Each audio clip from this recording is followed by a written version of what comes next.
Hi there, I'm Phil DeLuna, a scientist and clean tech innovator, and I'm running for office in Toronto, St. Paul's.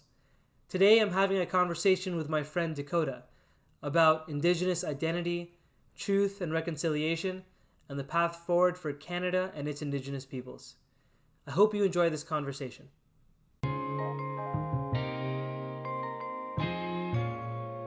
Dakota, thank you for having this conversation today with me. It really means a lot.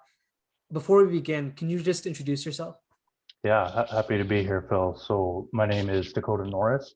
Um, I'm a 25-year-old Indigenous male. I have Gwich'in and Métis ancestry. I'm looking to attend graduate school to pursue climate change, Indigenous economic development, technology, and where that's heading. And I think all these things intersect in so many ways. Originally, I'm from Inuvik, Northwest Territories. So that's the homeland of the Gwich'in First Nation, which is the furthest north First Nation in all of Canada. That's great. Thank you. So we met through the Action Canada Fellowship.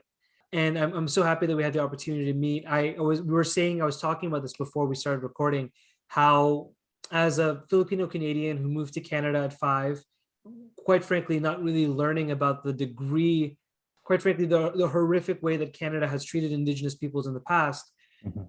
and only really coming to that realization and understanding it as an adult and trying to grapple with that, being an immigrant, trying to understand what it means to be Canadian and to accept and have all of that, the good and the bad of being Canadian. And I'm really looking at this conversation as a way to understand the parts of Canada that perhaps we don't want to face, or perhaps some Mhm. of us are ashamed of. Right.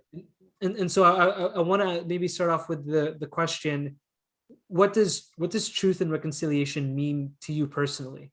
hmm It's very complex, like everything when it comes to Crown Indigenous relations or even just Indigenous identity in Canada is extremely complex. And I personally don't have any answers. I think even though I am Indigenous and I've done a lot of work, a lot of research, a lot of direct community work with Indigenous peoples, and I have family members who've been to residential school and all these things.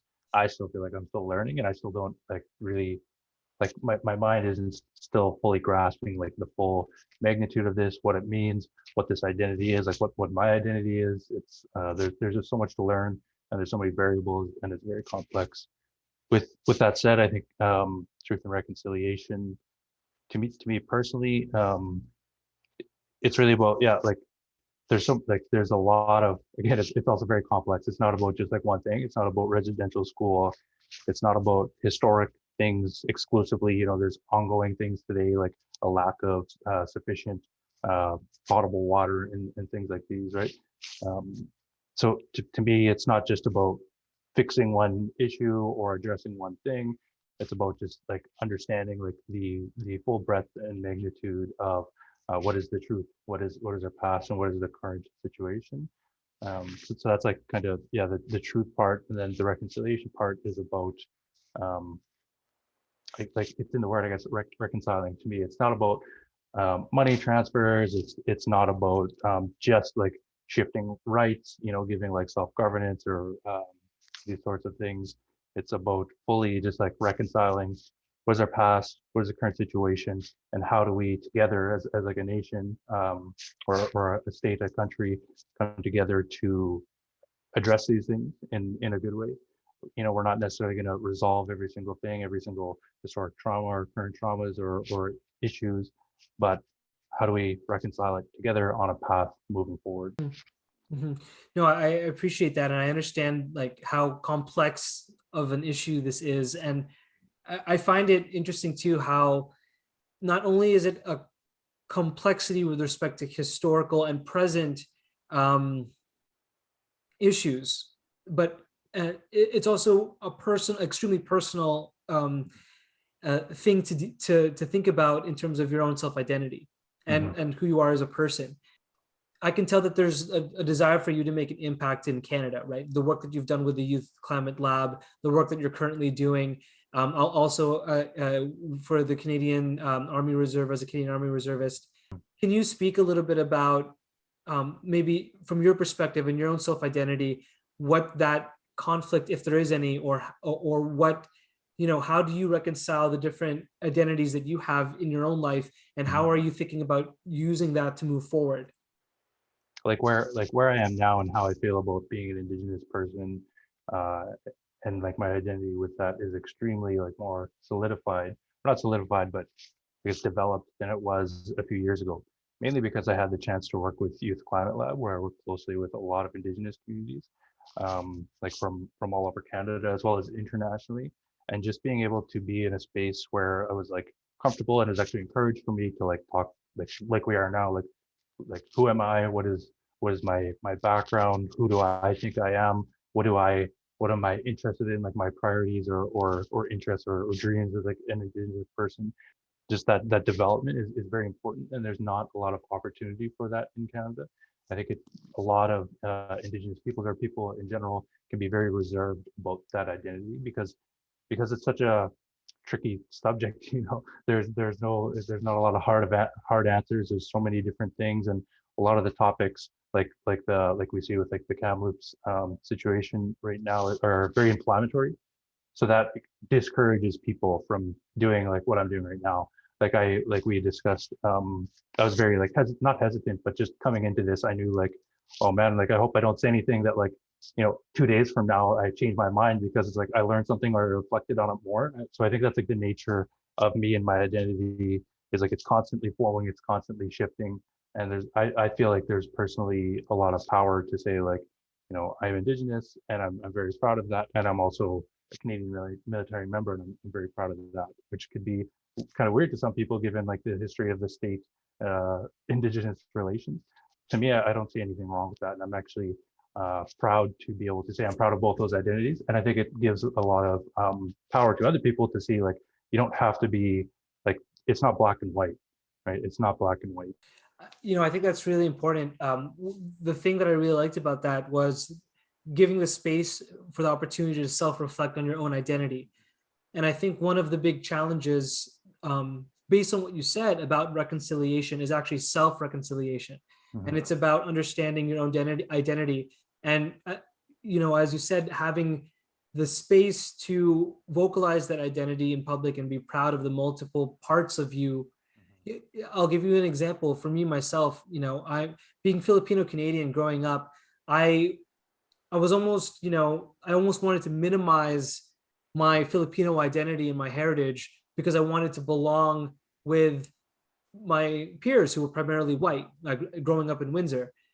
And only more recently have I come to embrace my Filipino identity and understand that there is so much to be proud of and so much that makes me who I am because of that. What would you say to folks who maybe perhaps like me don't understand the magnitude or the context of the relationship of Indigenous peoples with Canada, that want to understand it more or are afraid to engage because it may seem like a political or polarizing thing? Uh, as I said earlier before, I was a bit worried of reaching out to you for this conversation because I didn't want it to seem like I was pandering or in the moment or being opportunistic. And I think there's that hesitation of not only having the space publicly to self-reflect, but having the space publicly to have these conversations. Well, the first important thing is to make spaces for that, whether it be something like this, which you've just taken the initiative to do this, and we're gonna share this conversation publicly. That maybe will prompt a lot of questions and a lot of thoughts for other people. So just doing it, I think, is like, I guess, the answer. But it's just a matter of like, for example, running like at a conference, having like an Indigenous space, or like providing space for like Indigenous voices on whatever, like boards or et cetera, et cetera. There's so many ways. It's just about doing it and just getting like overcoming like that discomfort to be able to create the space. But lastly, I think having like Indigenous friends is probably the most important thing, because there's a lot of, I guess, raw conversations that people probably wouldn't do publicly or wouldn't say publicly. Like there's a lot of people who hold pretty, I guess, extreme views or views that just they probably wouldn't be comfortable sharing publicly. Like a few examples, I have immediate family members who are like ashamed to be Indigenous. The Gwich'in have a saying like proud to be Gwich'in. And I felt uncomfortable even thinking about that when I was younger until I had the space to like develop. And now I can, loudly say I am proud to be Gwich'in. But there's a lot of people who are not, and they are not for a variety of reasons. Personally, I think it has a lot to do with like biases, really bad, like poor past experiences, discomfort from being kind of like racialized or stereotyped, biases against, just the standard kind of biases that we see towards Indigenous peoples. All these things, a lot of people, like Indigenous peoples and non-Indigenous peoples and stuff, are probably not going to talk about that publicly. Like even if we create the most open space. So if you have like Indigenous friends that you can have very like real raw conversations with, I think that that is very important as well. So can we dive a little bit deeper into the biases and of Indigenous peoples and what your response to folks who maybe have a misguided understanding of Indigenous issues? Mhm. There's two things that I want to talk about too, like examples of the complexity of things and seeking more understanding and overcoming that initial bias. And huge props to my personal friends and associates who have heard what I'm about to say, and they updated their view based on it, and they were more understanding because of it, and they were just grateful to have had the conversation. I think that's what's important. It's very easy as humans to be biased, right? But to update our views and our understanding, and doing so in a good faith manner, is extremely hard, and that's why I think it's very commendable to do that. And again, it takes a lot of discomfort and almost like bravery as someone to come to like an Indigenous friend like myself and say like, I kind of have these like biases. What do you think about it? And then be able to update it. So I think that's awesome, and we should see more of that in our day-to-day lives. Anyways, the example. So one friend had he works closely with a lot of Indigenous communities and saw a lot of alcoholics who were struggling, like financially, etc. Like you knew they were unemployed and stuff. And he asked me like, why don't they just move? Like if they're having such a hard go, like why don't you just move and find better opportunities? And to add on to this example, I have other Indigenous friends who have moved from like reserves into cities and made good jobs for themselves. And they themselves like have said to me, like close friends, like, I don't understand why other people don't just do what I did. I made something of myself. Why can't they? They should just leave the reserve if they're struggling. But in my perspective, a lot of Indigenous peoples in their communities, it's their community. It is their nation, which is everything, right? Like their whole identity, their culture, their family, their support system, everything they've ever known and loved, and their connection to nature, right? Like they have like a very close connection to, whether it be like the caribou or the forest or whatever. It's a very real connection that they have. So for them to just up and leave that is literally just leaving their entire life, everything about their life.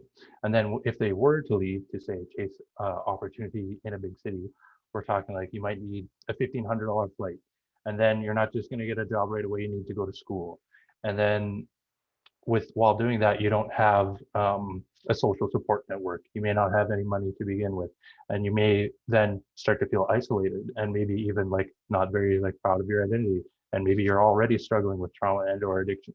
So like, how could you win in that situation, right? Like and it happens a lot. It happens. I've seen it happen many times. So like huge like respect to anybody who can do that and endure that hardship to better themselves if that's what they choose to do.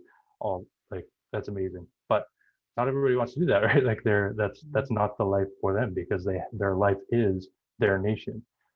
So that's I guess my response to like why don't you just move? And then secondly, if we're talking about stuff like addictions or alcohol, instead of just saying like, wow, I noticed like a lot of the Indigenous people around here are alcoholics, like I don't understand it. Well, why are there so many people, right, with these problems or challenges that they're facing? And then if you just step it back one or two generations, you see like, oh, okay, there was a ton of residential schools here and they were like forced to relocate and a lot of jobs were lost and a lot of like just trauma happened, right? So, and that doesn't just go away. right? That's it's going to take a long time to address all of those traumas and all of those hardships and be able to overcome that and like be fully healthy again. So these are examples which again might be super controversial, I guess, or some people may agree with me or disagree with me, but that's just something that I've shared with personal friends of mine, and it was successful in them being able to say like, okay, actually that makes a lot of sense, and I think they now have better perspectives and relations with the indigenous peoples that they work with on an everyday basis, and just more understanding and more empathy. Mm.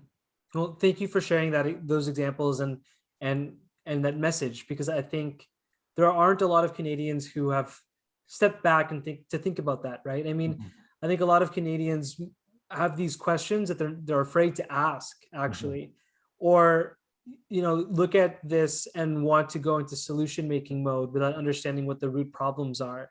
mhm. Um, and I hope that a lot of people who hear this or watch this will get a more thorough understanding and can think about the underlying root Right. issues. All right, and I'll finish by saying in advance, I strongly apologize, or I if anybody is in any way like offended by this, or maybe if this is just like mismatches with their personal experience, I totally understand that. Once again, what I'm saying, I know it's not like I am one person, like one indigenous person. I can't speak for everybody. And what I'm saying might even be incorrect, right? Like maybe the way I'm looking at it is incorrect. I fully accept that possibility. I'm just trying to share my personal experiences. And these personal experiences come from, I have several alcoholics in my family. I personally struggled a lot with that university experience, like almost exactly like the situation that I used as an example. My parents were living way up in the Northwest Territories. I had no family in the city, etc. So these are my personal experiences, and I hope that once again we just, or I'll just reiterate the message that this isn't necessarily everybody's experience. This isn't necessarily the right way of looking at things, but this is just my path and what I've found a perspective that I found helps generate more understanding. Hmm. No, thank you, Dakota. I guess, it feels like, especially over this past year with Black Lives Matter and with George Floyd, I felt that really opened up a turning point and an opportunity to make space to have more conversations about racialized people in Canada.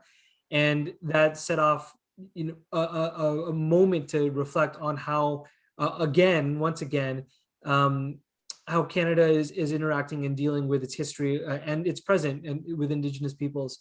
Mhm. I'm curious, in your opinion, like, where do we go from here? What do you think will happen next?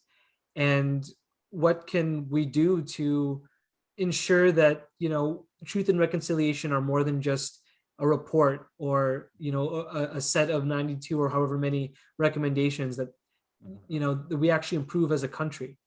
Right. Just a few things off the top of my head. I think one is leadership is extremely important. So just a little example for me personally, when I was researching like economic development in northern indigenous communities, there's a stack like half as tall as me of books dating back decades on saying like that study specifically like how do we develop northern economies, what are like the specific steps, there's like lists like specific like do this, do that, do that. So there's so many pieces of information out there, and the Truth and Reconciliation Commission, for years now, we've had very specific calls to action. So it's like, it's not that there's not a million opportunities to begin working on all of these things with like specific instructions on how to do it. So to me, that indicates there's probably a lack of leadership um, in all facets, like not just government, like business, personal, um, between the state and indigenous peoples within these communities themselves.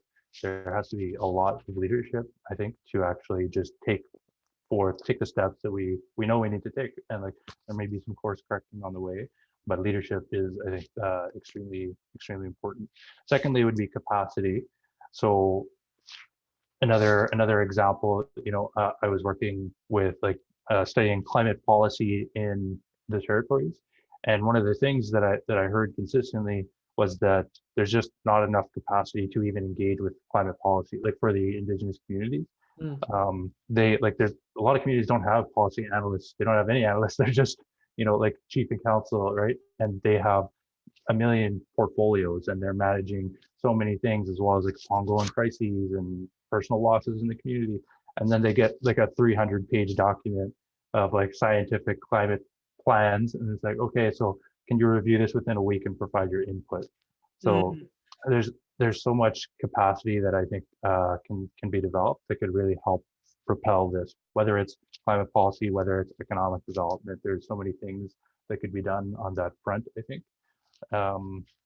And then,